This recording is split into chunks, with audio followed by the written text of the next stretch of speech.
this is an iHeart podcast. Guaranteed human.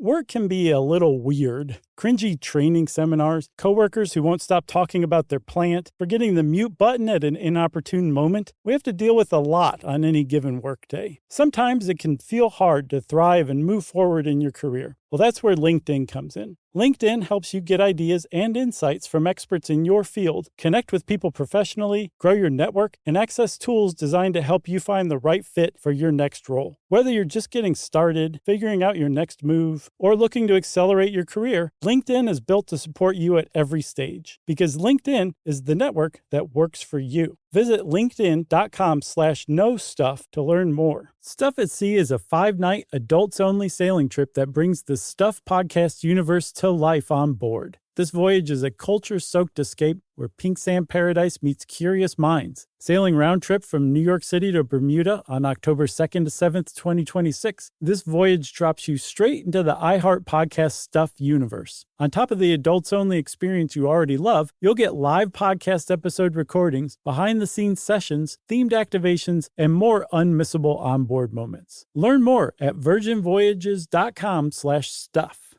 Attention world. If you can make it to America, then come see us. We are going out on the road for SYSK Live again, and we are going to start the whole thing off in Chicago on July 24th. That's right. And if you can't make it to America, maybe make it to Canada, because we're going to be in Toronto on the next night, the Danforth Music Hall.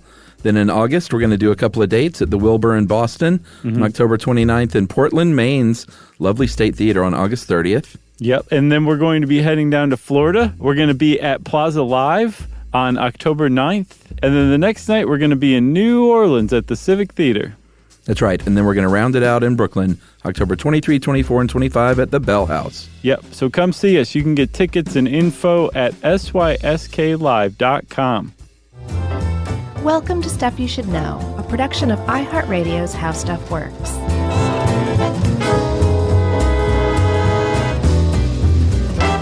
Hey, and welcome to the podcast. I'm Josh Clark, and there's Charles W. Chuck Bryan over there. And the ghost of Jerry Rowland is seated next to us. Just Frank the chair, I guess. Yeah. Hey, Frank. Yeah, Jerry, everyone, has a hurt shoulder. From bowling. Has to go to the doctor. And did that deal, which she's only done a couple of times, where she just hits record and leaves. Yep.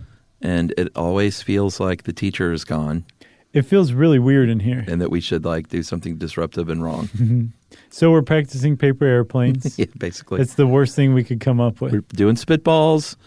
Josh just threw a couple of pencils up and stuck them in the ceiling. I still got it. Remember that old move? Sure, well, clearly. And what else? We started a fire in the metal wastebasket. Yeah. Chuck's trying out drugs. Sure. And we started listening to Motley Crue. That's right. And we're going to talk about photographic memory, which, as it turns out, is kind of... not real. Yeah, it's a semantic thing. Photographic memory, it's funny that we're talking about being in elementary school, because it's sort of one of those things that you used to hear a lot on the playground about, so-and-so's got a photographic memory. I know. They can read a book and recite every word from it or something. There's something so juvenile about claiming that you have it yourself as an adult. Yeah. It really smacks of that playground thing. I hadn't put my finger on it, but that's exactly what it is. Yeah, and as it turns out, what you call photographic memory isn't really a thing. There are people with amazing memories and people with amazing techniques to develop better memories. Right. But this whole notion of a photographic memory, you could walk, like you see on TV or something, isn't really a thing. No, it's a thing from TV. It's a thing from books. It's something that, you attribute to Sherlock Holmes or just some great genius. Sure. Or John Holmes. Sure. Obviously, everybody knows he had a photographic memory. But the idea that you can just walk around and have an experience or, flip through a phone book and a year later recite that phone book, that just doesn't happen. There's maybe one person who's ever lived that came very close to that, who we've talked about before, Kim Peek, the inspiration for Rain Man. But they're still not sure if Kim Peek would have really fully fit that bill even. Yeah. But for the most part, that idea is not, it's not real. But again, it's also a question of semantics, because if someone has the abilities of a Kim Peek, it's like, well, isn't that photographic memory? Basically, right. Right, yeah. I think maybe then, let's say it like this. Anyone who says that they have a photographic memory is probably full of it. Yes. They probably have a better than average memory. That's what they're saying. But that doesn't mean that they have a perfect memory. Because here's the thing. Even people with outstanding, amazing memory abilities, they still get stuff wrong. Sure. And that seems to be part and parcel with this idea of a photographic memory, that not only is the recall amazing over long periods of time and in detail and clarity, but that it's flawless too, that they don't get stuff wrong. Yes. They don't insert stuff that wasn't there originally. Right. They don't misremember things. That's part of the photographic memory. And that doesn't exist. For sure. That would be perfect recall, and the brain just isn't really capable of that. All right, well, we're going to start out this episode, though, talking about something else that's a slight variation, which is called eidetic memory. Yeah. EIDETIC. And that is something found exclusively in kids between the ages of 6 and 12. Yeah. Roughly. About 2 to 10% of kids in that age group. Yeah, so here's what they do for these tests. You get a subject, you get a little 6-year-old or a 7-year-old. Right. Or an 8-year-old or a 9-year-old or a 10-year-old or 11-year-old or 12-year-old. Okay, but no more beyond that. No. And then you show them an image. The kid can look at it for whatever, 15, 20, 30 seconds. Then you take that image away, and then you say, what do you recall about that image? And if you have eidetic memory for a very short term, you can recall with astonishing detail what was in that image. Yeah, maybe another 30 seconds, maybe up to a couple of minutes. And there's a lot going on here, all right? So it's not like, here, look at this image, and then you take the image away and the kid goes over and sits down and like really thinks about what was in the picture. Right. The kid holds the pose and their line of sight just like they were when the picture was in front of them, as if they're still looking at the picture. Yeah. And here's the thing about eidetic memory. The kid who's showing off and people who have eidetic memory are called eideticers. Okay. I know it's weird. But the eidetiker isn't recalling what they saw. They never stopped seeing. They're holding it visually in their line of sight, even though the picture is no longer physically present. Yeah, and one of the ways they can tell is that they talk about it in the present tense still. They don't say, well, the picture had a red car with a weird-looking dog driving it. Right, it's present tense. It's the picture has a red car with a weird-looking dog driving it. Yeah. Yeah, so it's a big one, right? People think, well, that's photographic memory. But that's really the closest thing to photographic memory that science has really happened upon. Well, one of them. We'll get into another one in a little while. But there's a lot of divergence from what you tend to think of as photographic memory. For one, again, it's a very short duration. Right. 30 seconds, a couple minutes. And then 5 minutes later, they talk about the picture, and the kid's like, what picture? What picture? Yeah. Where am I? Why did you drug me and tie me up? Apparently, even them speaking during this period or even blinking can shut it off.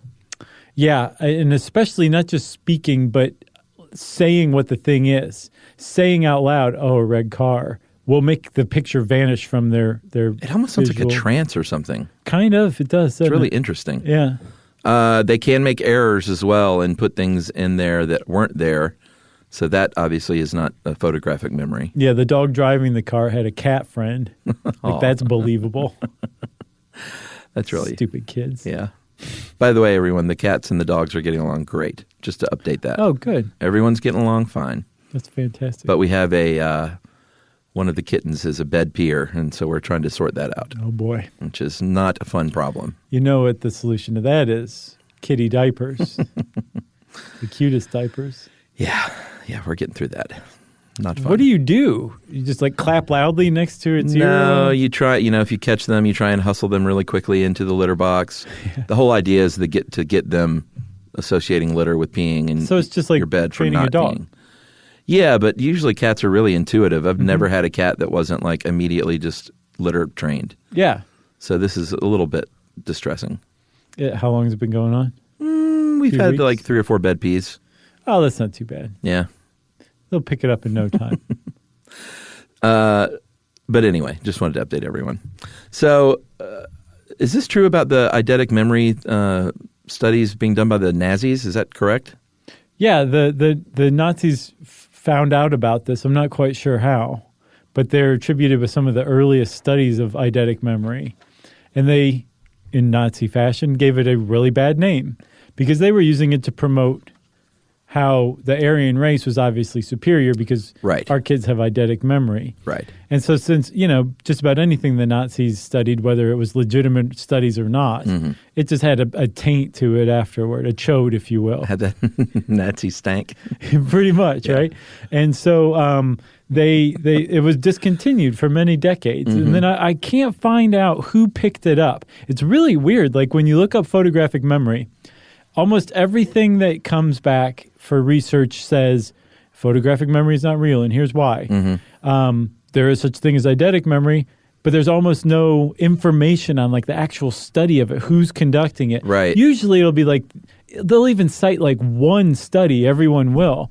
This doesn't even have that. Yeah. It's real cryptic almost and weird and just, I want to say fringy, but there's nobody who questions the science behind it. It's proven that this does exist. Right. We know kind of the mechanics of it, how it actually, or what the process is, what's actually happening, or how kids display this stuff. Right. We know how to test for it. So it is real, and there's that catchy name, eidetikers. Yeah. It's definitely a real thing, but how it's being studied and who's studying it's just totally lost on me. I can't find it. Well, and we don't know, why it's only in children or really a whole lot of concrete conclusions about it other than the fact that it happens. Well, there's some interesting hypotheses about that.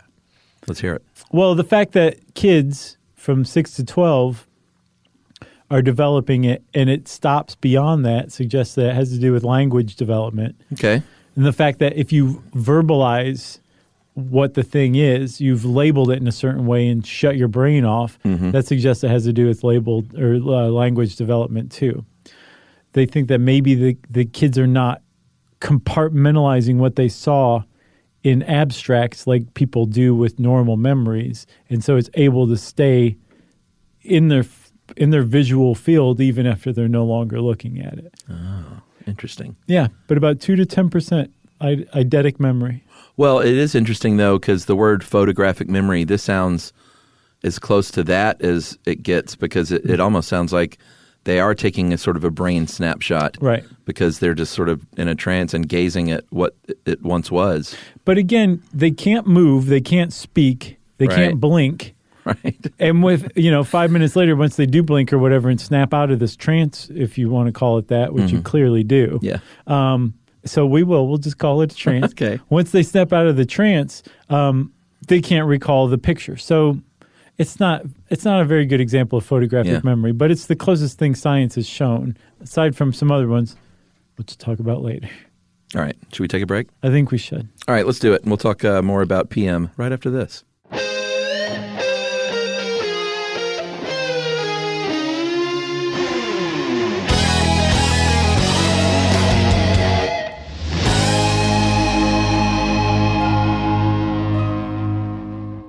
Spectrum Business keeps businesses of all sizes connected seamlessly with fast, reliable internet, advanced Wi-Fi, phone, TV, and mobile services. That's right. And Spectrum Business offers 100% U.S.-based customer support 24/7 to help you stay up and running. And they offer tailored connectivity solutions with packages built for your business budget. Yeah, so it's no wonder millions of business owners rely on Spectrum Business to keep them connected. Visit spectrum.com/business to learn more. Restrictions apply. Services not available in all areas.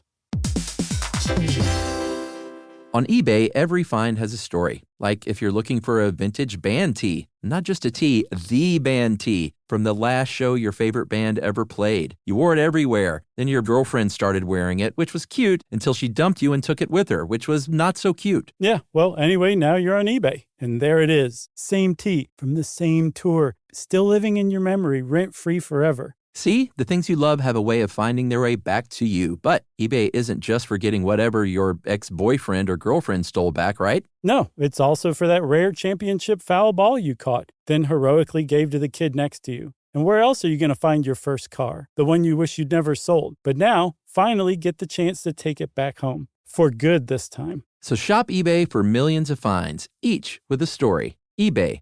Things people love.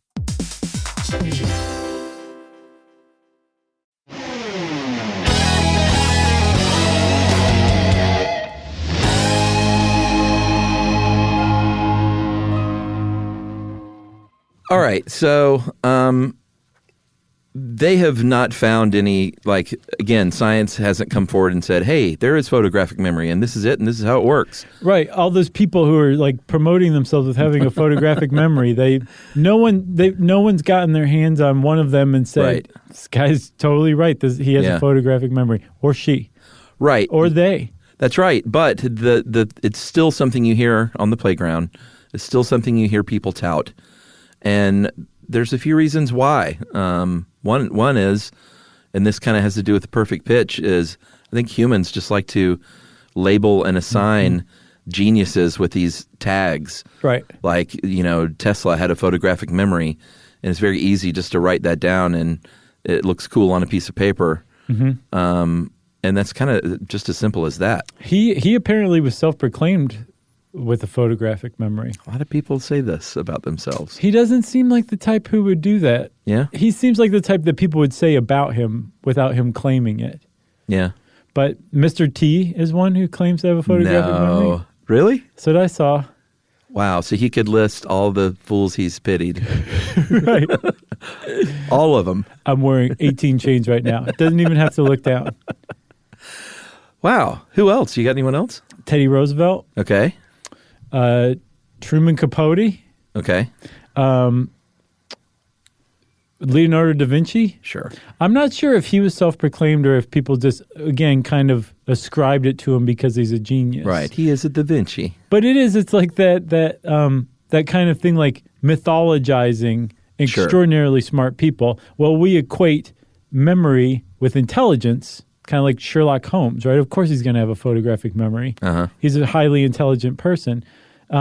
So anybody who seems extremely intelligent, genius-level intelligence, especially someone in history, we would ascribe something like a photographic memory to him. Well, there was an author named Kavya Viswanathan, who there was a case where this author was accused of plagiarism from another author, and Kavya was like, no, I just have a photographic memory. And right. I'm sure I read that book, but it was just so burned into my brain that I must have just repeated these things without even knowing about it. She said that. Yeah. In the New York Times. And so that gave occasion for a lot of journalists and scientists to come forward and be like, by the way, everybody, there's no such thing as photographic memory. Right, but there is a thing as plagiarism. I was looking, I was like, what were some of the examples? It was pretty bad. Was it? In the original book, there was a line, in truly masochistic fashion, they chose to buy Diet Cokes at Cinnabon. Okay, that's the original. The plagiarized one is, in truly masochistic gesture, they chose to buy Diet Cokes at Mrs. Fields. Yeah, that's plagiarism. Yeah, it is. That's not even that's plagiarism 101. I'll swap out one word for a like word. Right. And then it's fine. Right. Isn't that crazy? She said this in the New York Times. So I have a photographic memory, so. It's not my fault. Right. Another reason this is still sort of out there in the public sphere is the fact that there are people with amazing memories, and there are memory competitions and memory exhibitions and things like that. Yeah, I looked into that, Chuck. I got sucked into memory. I was like, oh yeah, I forgot how cool memory stuff is. We've done a few podcasts on it. Sure. We talked about it in Can a Thinking Cat Make Me a Genius? Mm-hmm. We talked about it in a Podcast to Remember, our memory one. Mm-hmm. We talked about it extensively in the Amnesia episode. Right. It's just some good stuff. And there's more we could do. But one of them is this whole idea of mind sports, which includes memory. But it is organized competitions to show off your memory skills. Yeah. There's actually 5 mind sports. Memory, mind mapping, Okay. which is a form of like taking notes with like icons and colors and stuff. It's really neat. Like if you ever really need to commit something to memory, look into mind mapping. Speed reading, Okay. IQ, which is a little iffy to me, and then creative thinking. Like there's a mind sport competition for creative thinking. Wow. I was like, what is that? And you'll be given a question, like a little passage that says like, the alphabet makes no sense. No one can make heads or tails of why it follows the order it does. Put the alphabet into a sensible order and explain how it makes sense. Wow. Stuff like that. So there's people who are answering these questions, coming up with amazing So you would stuff. just devise a creative system that makes sense, though. Right. It's got to make sense. Yeah. Or else you lose. You'd lose. You'd be run out of town on a rail. Wow. Yeah, it sounds really neat, but there's with memory in particular, there's the World Memory Championships, and they're being held in Wuhan, China, this December 6th to 8th, 2019. Well, you think of a show like Jeopardy, and there are things that you can certainly figure out, question and answer wise, on Jeopardy. Yeah. But I would say most of that is recall. It is recall, and that's the same thing with mind sports too. Like if you talk to a world memory champion, there's one in particular named Dominic O'Brien, who is what? I don't know. It's just funny to think of these. Like I picture him walking in with his boxing robe. He's more the you'd find him with like a neat scotch and a cigarette going in like a dark bar somewhere. Oh, okay. He just strikes me as a super friendly, neat guy. And he's just like mumbling presidential returns over the past 50 years. No, he's like running numbers or something like that. Oh, okay. That's my guess. Gotcha. He's like a bookie in a bar or something. That's what he strikes me as. All right. Again, really nice guy. I Sure. don't know he's doing anything illegal, Right. but a British man named Dominic just strikes me as like a bookie. Okay. Anyway, he's an 8-time world memory champion. Wow. World memory champion. And he'll tell you like it's all training, it's practice, it's mnemonic devices. And just about anybody who is involved in mind sports will say it's all practice and it's using techniques Yeah, sure. to expand your memory, which is really amazing because what these guys are doing, one of them is card reading. Okay. They will give you a deck of cards and you will go through, scan it in order, maybe be given a minute Okay. to scan it, maybe 3 minutes, something like that. You'll put it down, and then 20 minutes later, they'll ask you to recall the deck. In the order of the 52 cards? And these guys like get it flawlessly perfect. That's pretty amazing. It is amazing, but they are saying like, I have learned to do this. I was Right. not born like this. I don't have a photographic memory. Yeah. I'm using things like parlor trick. mnemonic devices that are techniques to help me remember stuff. Yeah. There's Interesting. Have you ever heard of a memory palace? Yeah. Okay, so a memory palace then is just like building a castle or whatever, and like different rooms are where you put different things, and specifically you might have a drawer for a specific thing, and you remember where that specific thing is because you Right. placed it in that drawer, in that room, in Yeah. your palace that you've built in your mind. Yeah, it's a very helpful way to remember things, for sure. And also shout out to friend of the show, Nate DeMeo, and his great podcast, Oh, yeah. The Memory Palace. The memory palace. Oh my gosh, I never put two and two together. Yeah, Nate's still around. Still a great show. Well, sure. I don't think he died or anything, but I'm saying like I knew his show is named The Memory yeah, you Palace. should make that connection. I never did. You should have put it in the Memory Palace. That is a great name, Nate. Yeah, isn't it? Well, that is a great. I liked it even more before, but I was just taking it more like Tolkien's cellar door. Like Right. it was just pretty. You know what I mean? Right. Wow. So there have been some connections that people have made with synesthetes and people with supposedly photographic memories. There's a writer named Solomon Shershevsky, who was a writer, I think I already said that, in the 20th century, in the early 20th century. And he had these really amazing powers of memory. And he uses or used mnemonic techniques like we talked about. He did. But he was also a synesthete. Right. So the point was made here was that he basically had been doing this his whole life involuntarily because of associations that synesthetes make with color and sound and shape and things like that. Yeah, that's how a memory becomes all the more solid. It's associated with an emotion Sure. or a physical sensation. And he was a multiple synesthete, right? So rather than say like a sound having a color, this guy, when he heard a bell ring, he saw white, tasted salt water and sensed something small and round from the sound of a bell. He would not read the paper while he was eating because the tastes that the words on the page evoked would compete with the taste of the food he was eating. Oh, wow. Like he had it just powerful synesthesia. That's pretty cool. So yeah, he couldn't help but have an amazing memory. Yeah. Pretty cool. The mnemonic devices, everyone uses those in school, or they tell you that's a good way to remember things. But then there's also and this was a Grabster article, what he just called relentless obsession. And, if you want to go on Jeopardy, memorize the Constitution. Memorize every state flag, every state bird, every state motto. It's like if you pour yourself into that kind of study and you're obsessed over memorizing a certain thing, then you could probably do it over time. Right. Yeah. Ed uses the example of the, what are they called? The Shas Pollock. Yes. Who were a sect of Polish Jews who memorized the Babylonian Talmud, which is, from what I gather, one of two versions of the Talmud. Yeah, I think there are like 8 or 12 books. It's a lot. Yeah, like 5,000 pages. Yeah. And these guys would remember the Talmud so precisely that a case study from 1917, based on eyewitness accounts, said that you could put a pin on a word on one page and push the pin through, say, 50 pages, and they could tell you the word that pin came out on the 50 pages ahead. So that's geography, too. Kind of. That's a really good example of a potential photographic memory. Right, but also an example of obsession. Right. I did a little more reading on them, too. They were known as mnemonists. Okay. For mnemonic. Right. It's interesting. That's just, I don't know.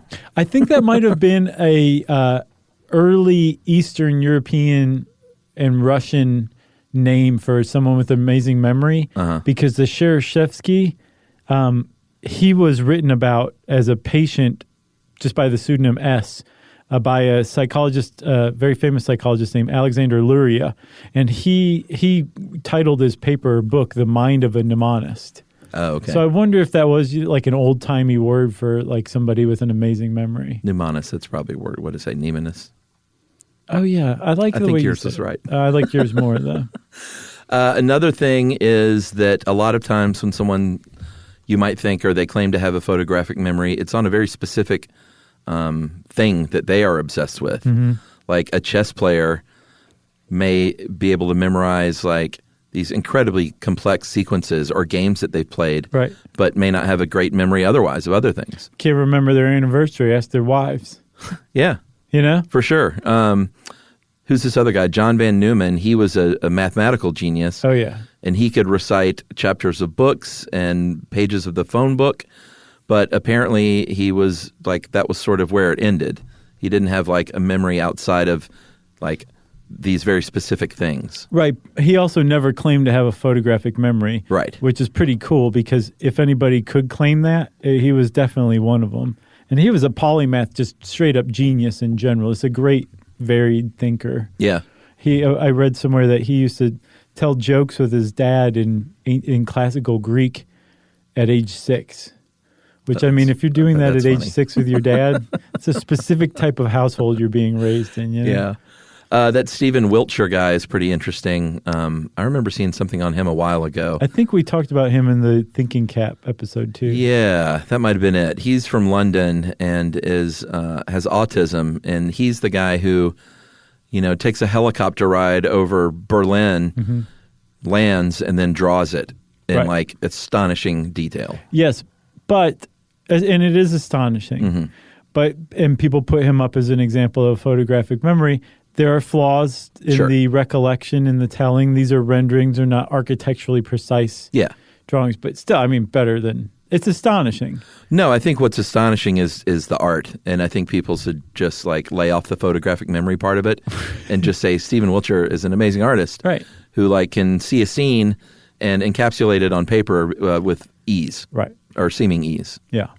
And then you really can't start a conversation about memory of any kind without talking about Kim Peek, who we mentioned earlier. Yeah.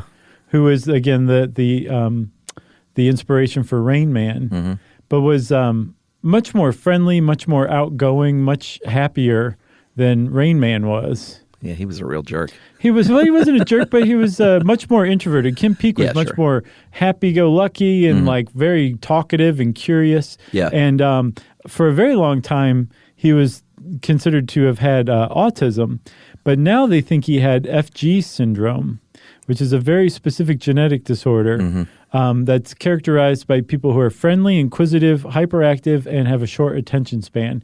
And from what I understand, that describes Kim Peek to a T. Yeah. Not a key. To a KP. He would, his whole thing, I mean, he had a great memory, but he had basically memorized the calendar. And when you say calendar, you mean, like that means the calendar of the past. Oh, big whoop. It's Tuesday. Everybody knows that.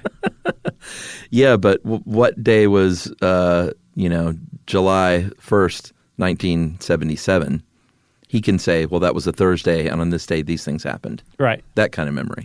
Yeah, which is pretty astounding in and of itself. But he was also able to do things like read the phone book 2 pages at a time. Yeah. Now, that's just off the charts. He may be the only human being who is ever born capable of doing this. Yeah, his left eye was reading one page, and his right eye would read another page. Okay. Astounding that he could do that just visually, optically. Yes. He would retain this stuff. Yeah, there's 2 parts and to he that. could tell you the phone number of somebody's name. You went back and said, what is John von Neumann's phone number? And he'd say the phone number. He'd be like, really? I want to call him. I thought you were about to say John Bon Jovi for a second. I got excited. I have a joke in Greek. Yeah, I mean, that is... Let's edit that part out. Really? No. Okay. You say really? Here's the thing with Peek, though, is we talked a lot about the corpus callosum in the...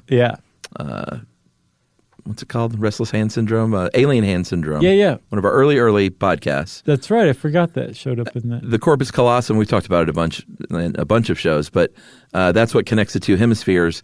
Kim Peek does not have a corpus callosum. Like, not severed, not cut apart, not partial.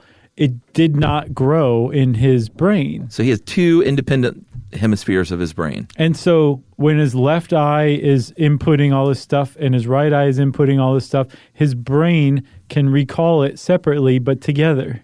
Yeah. That's just astounding. Is he still with us? No, he died a few years ago. I don't remember of what. Yeah. And he was in his 60s, I believe. All right. Well, R.I.P. Mr. Peek. And let's take a break now, and then we'll talk about a woman named Jill Price right after this.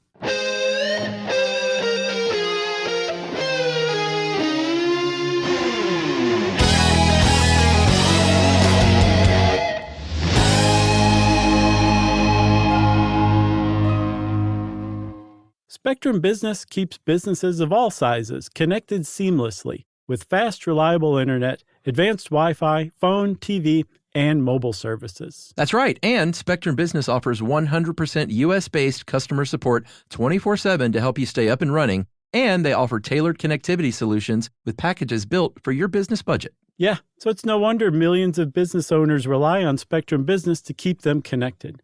Visit spectrum.com/business to learn more. Restrictions apply. Service is not available in all areas.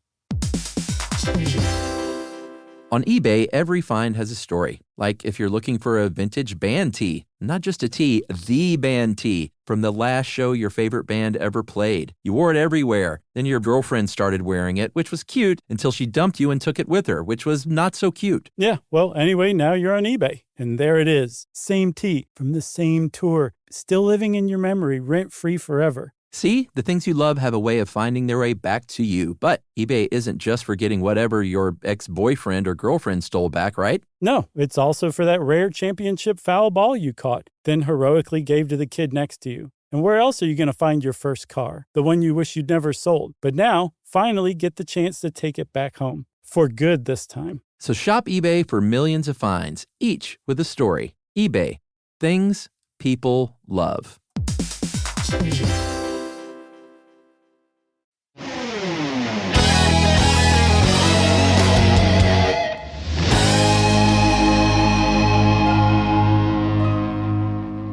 All right, as promised, We're going to talk about Jill Price, who I remember from the news in 2006 is when she kind of hit the big time with the news.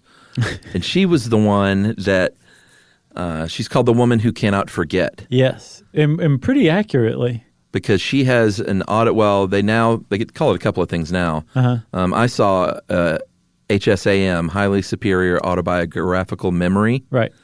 And then another condition called hyperthymesia. Hyperthymesia? Yeah. Hyperthymesia. With a Y instead of an E. Oh, is this misspelled? Okay. So delete my correction. And hyper means excessive, obviously. And then thymesis is remembering. So it's excessive remembering. I like highly superior autobiographical memory, though. Yeah, and I saw where they found they know of at least 60 other people that have HSAM, whereas this said only 2 other people have been diagnosed with hyperthymesia. Right. It's the same thing. It is? It's the exact same thing. Okay, so are there 60 people or are there 3? There's 61 from what I understand. Oh, okay. Yeah.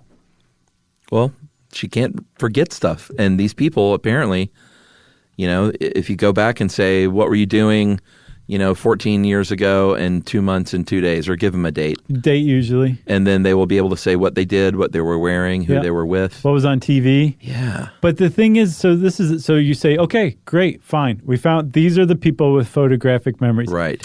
Not really. Right. Because it's highly superior autobiographical memory. And that's is a very specific kind of memory. It's a type of episodic memory. Episodic memories are personal memories, memories you generate, as opposed to semantic memory, which is memories that you make of things like a car has 2 axles or something stupid like that. Right. Like a fact that you recall rather than an autobiographical memory. So the semantic memory is normal in people with HSAM or hyperthymesia.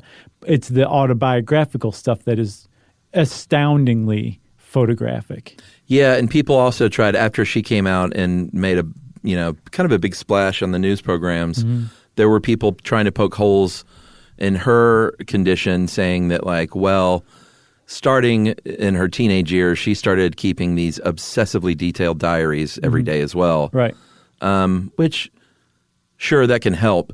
But just because you write an obsessively detailed diary every day doesn't mean you're going to remember it 25 years later. Right. No, that's exactly the point, right? Yeah, maybe she is even using mnemonics to solidify it even further, but the fact that you can give her a date at random and she can remember it without consulting her journal, it's pretty impressive. It's definitely its own thing. And there's a pretty widespread consensus that this is a real condition. Right. But the fact that you said it, she keeps an obsessively organized journal. They believe it's possible that it's linked to obsessive compulsive disorder. Right. That the brains of people with hyperthymesia have the same traits, the same structures that people who have OCD have. And they'll very frequently have kind of this comorbid collection of stuff, or they have traits that somebody with OCD might have. I also wonder if it has anything to do with narcissism. Oh, really? I don't know, man. It's That's autobiographical. Really yeah. Like they remember everything about their life. Right. But they might not be able to tell you, who the president is. Sure. But if it is narcissism, it's it's a masochistic. Okay. That's the one where you're bad to yourself, right? Mean to yourself. Why? Because this is sort of a curse? Yes. Right. So if you see interviews with Jill Price, she's not a happy person by any stretch of the imagination, because part of this condition is not being able to forget emotions attached to things. Yeah. She after a very long time met a man and married him, and they were very, very close. Like she said later that he just got her. He was the first person to ever just get her and accept her for who she was. Other family and friends would be like, can you not just let this go? Can you not get over something that happened 20 years ago? And she's like, no, I really can't. This guy just accepted her.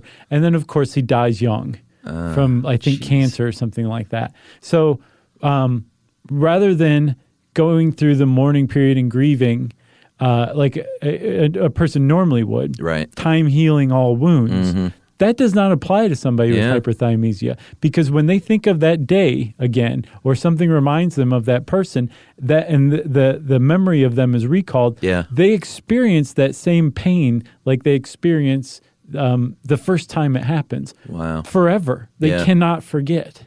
It Sounds like does a not movie. fade, Like a sci-fi movie. basically. What But was- it's a real thing. What was the Tom Cruise thing? Live, die, repeat. Rain Man. Yeah, that's it. You know who else has hyperthymesia or highly superior autobiographical memory? I think I know this. Who? Do, because you talked about her at length in the podcast to remember. What? Who? I'll give you a I haven't- 1 degree of separation, and you'll figure it out. Okay. Okay. Don't say Kevin Bacon. Tony Danza. What? No, I didn't say do a Tony that's John Danza Travolta. impression. Sorry. That was not a bad Tony Danza. Mona. No.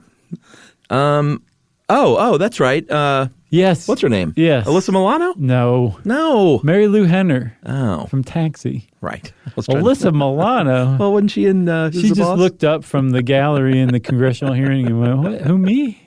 I forgot about Taxi. Mary, that's right. Mary Lou Henner. That's right. Has it.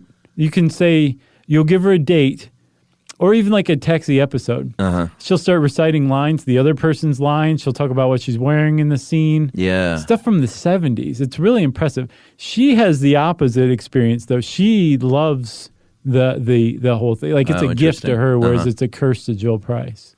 My memory is weird because I will, and I'm sure we talked about this in the other memory episodes, but I can have the worst memory on the planet or the best.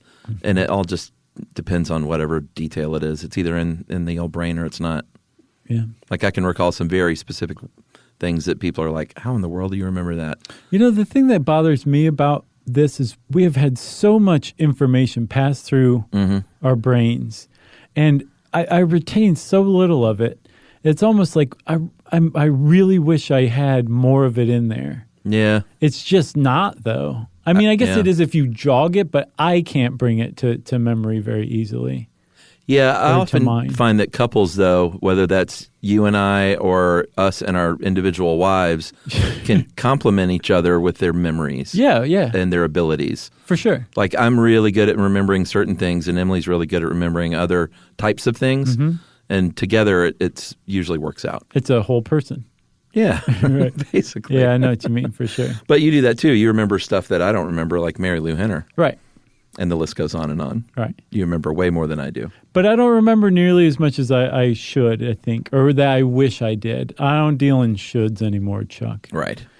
So should we talk about Charles Strohmeyer, John Merritt, and Elizabeth? Sure. So this was a little bit wrong, but the way I understood from what you sent me as a follow-up is that Charles Strohmeyer Yes. was the one who did this initial research at Harvard in the 1970s? Yes. Is that right? Yeah. Okay, so this guy placed ads in newspapers. He was trying to do some studies on photographic memory. And all these ads were images of random dots. And you could take a test yourself just by looking at these dots very briefly and then trying to reproduce them. And if you did a really good job, you would follow up by getting in touch with him, saying, "Hey, I nailed your test, dude. Right. I drew You should this, talk to me." I drew the turtle on the matchbook just right. Yeah, Remember the exactly. turtle in the turtleneck? Yeah, and there was a pirate too, right? Yep. What was that all about? It was like an art correspondence course where you would learn to draw through the mail. Oh, interesting. I think we've talked about that on another episode. Surely we have. I think so. Sorry for derailing you with the turtle thing. No, that's okay. But that was the long and short of what he was trying to do and how he was trying to recruit subjects. And I believe he got, like 30 people that Yeah. were successful? 15 of which he was impressed enough by to go to their house and follow up with. And one person he really followed up with. He did. He found out of the 15, none of them had photographic memory. True. But then later on, he came across a woman from a different study entirely named Oh, okay. Elizabeth. And here's the thing. This is nuts, man.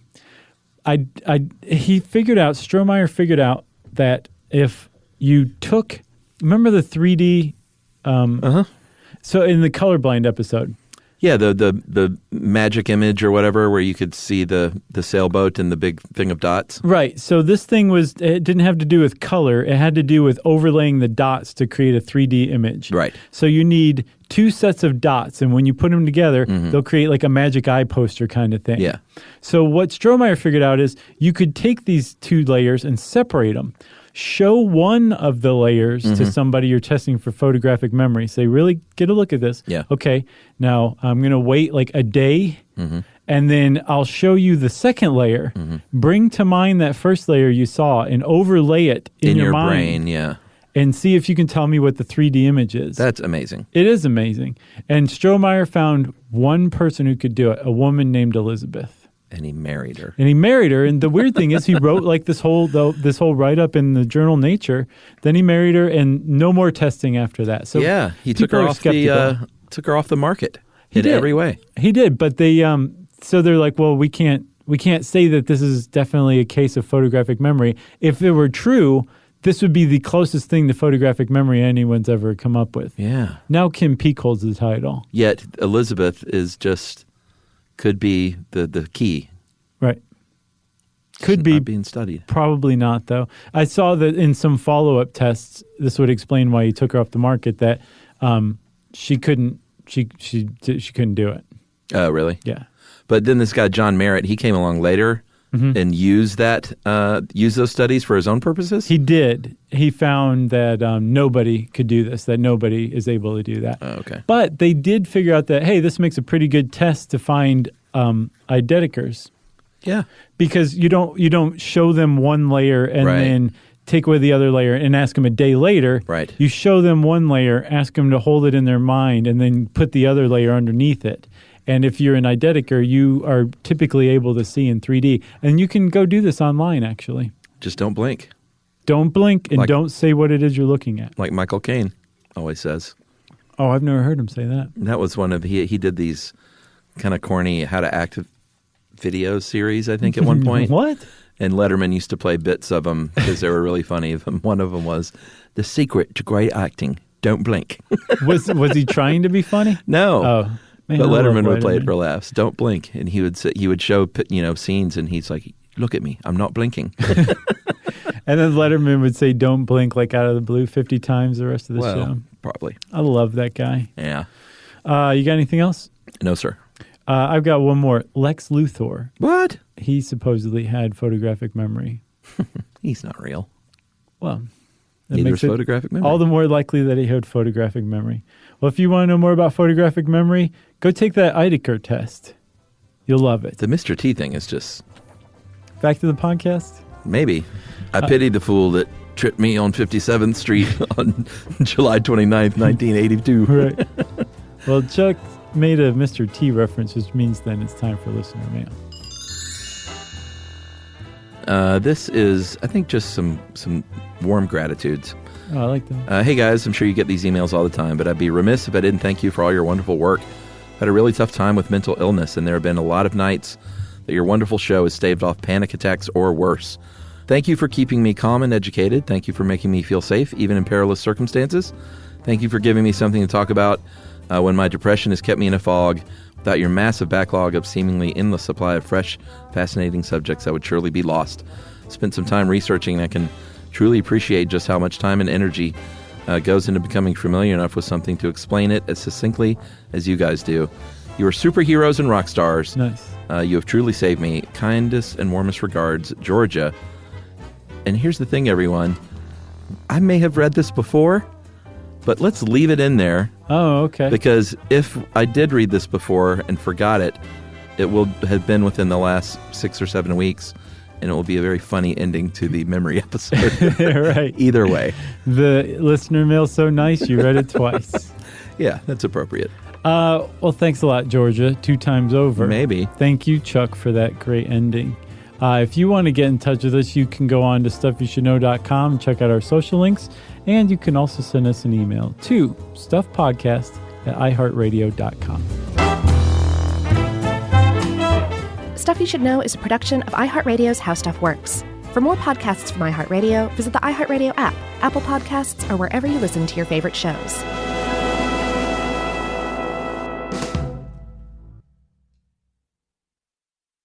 You know, you could be adored by everyone and still completely ignored by your cat. Trust me, I know. But if you feed your cat Sheba, you can go from being ignored to truly adored in 12 days, guaranteed, or your money back. Sheba has a full menu of products, appetizers, entrees, treats, even a kitten's menu. It's so cute. So Sheba has a product for even the pickiest eater. Like Sheba Puree, it's made with bone broth. They are chef-inspired flavors. It's got a smooth and creamy texture that cats love and contains no corn, wheat, soy, or artificial flavors. It's food that your cat's gonna love. To learn more, check out Sheba.com. That's SHEBA.com. Introducing the all-new Mazda CX-5, featuring more connection. Hey Google, where's the nearest Pilates class? Safety that has your back. More discovery on the scenic routes. More passion in the details. And more control in changing weather. The all-new Mazda CX-5. More to move every side of you.